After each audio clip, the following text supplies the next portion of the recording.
Honorable Mr. Veerappa Moily, Union Minister for Law and Justice, Mr. Salman Khurshid, Minister of State for Corporate Affairs, Mr. Naveen Jindal, Chancellor O.P. Jindal University, Professor Siraj Kumar, Vice Chancellor, O.P. Jindal University, Professor Richard C. Levin, President of Yale University, Director CBI, Mr. Ashwini Kumar, Mr. Ravi, Editor of Hindu, and Mr. Madhavan Menon, Mr. Ramesh Kaushik,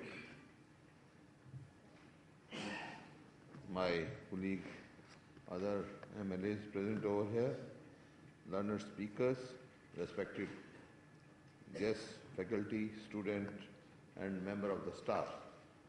It gives me immense pleasure to be in the midst of this august gathering of learned men and women and participate in the international conference on globalization in India and the USA, law, governance, and business.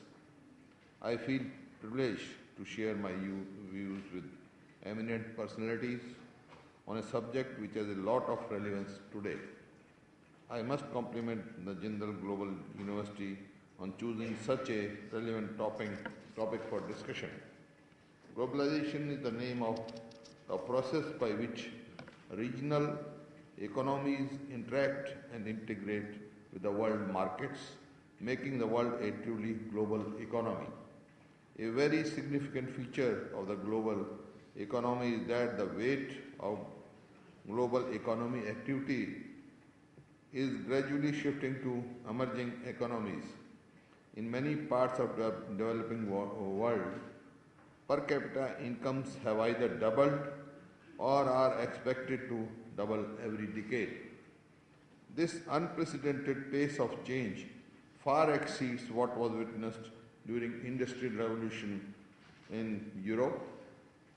Freer trade and financial flows in the world as a whole have helped contain inflation, keep interest rates low, and sustain higher level of investment and growth. The economic reforms initiated in the early 90s in India have made our economy more competitive. Indian business is responding to new market opportunities. Indian youth is keen on getting into technical and scientific institutions, helping India acquire the status of a knowledge-based economy. India is now on growth path of 7 to 9% per year, and the proportion of living people below the poverty line is declining. But these achievements in the era of globalization should not blind us to the new challenges before us. Evidence suggests that the development and the growth have not removed personal and regional income disparities. In many developing countries, growth is bypassing the rural area and marginalized people. The gap between rich and the poor is widening. This, coupled with the inability of public sector to provide adequate and quality services in health and education, is causing resentment and alienation. This brings into sharp focus the role of government for securing justice, empowerment, employment, and efficient delivery of services, besides creating a climate conducive to growth. When I took over as Chief Minister of Haryana about 6 years ago, I got an opportunity to put my ideas into practice. An efficient, effective, and democratic government is the best guarantor for social justice. Among the initiatives of my government are the Industrial Policy 2005, which focused on self-certification for a number of clearances. The Investment Promotion Act aimed at streamlining and simplification of approval of procedures. Haryana was one of the first states to come out with a comprehensive labour policy. Infrastructure development got a major boost through public-private partnerships. The state has made sizable investment in power sector, irrigation, road network, drinking water, village development, urban development have received renewed impetus in the last 5-6 years. Health and education and social security have also in sharp focus. To safeguard the interest of farmers, my government came out with the most progressive land acquisition policy and RR policy.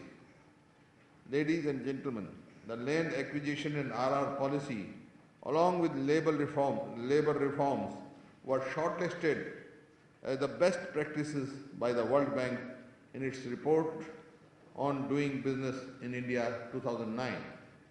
I believe that the good governance does not occur by chance. It must be nourished consciously and continuously by the government.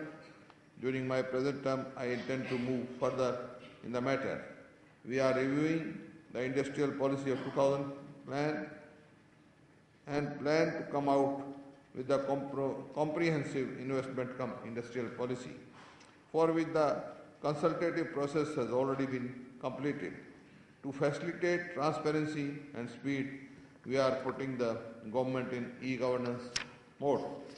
Once operationalized, e-governance would provide e-filing of various returns relating to commercial taxes, labor, etc.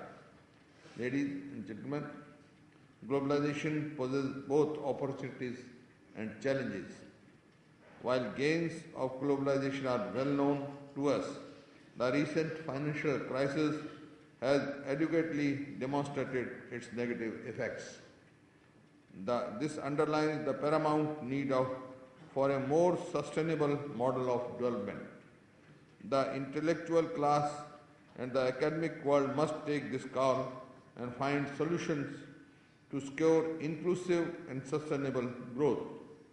This indeed calls for a new global vision, a vision that ensures that gains from globalization are more widely shared. The evolving Indo-US alliance, I firmly believe, has the potential of showing the way to meeting these challenges. In many ways, the ties between two nations predate and present phase of globalization. We always had a strong people-to-people contact. This time has come to take this relationship further and engage constructively in the field of institution building and human development. India can benefit immensely from the United States' long experience in building and administrating the centers of excellence, and the US can benefit from India's abundant skill and intellectual manpower. And I must congratulate Mr. Naveen Jindal and all faculty and Vice Chancellor of this university for this very nice university. I have come for the first time, and this is I can say it is going to be one of the best university in state.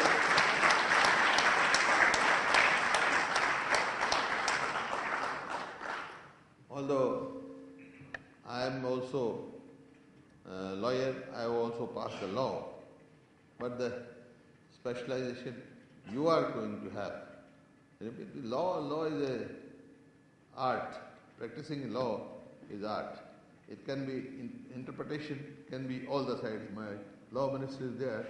See, one of my teacher who was teaching me criminal law, many of them must be knowing, his name is Mr. Matadin, he's still there. So in Delhi, I passed my law from Delhi University. So Socrates system, case system is there.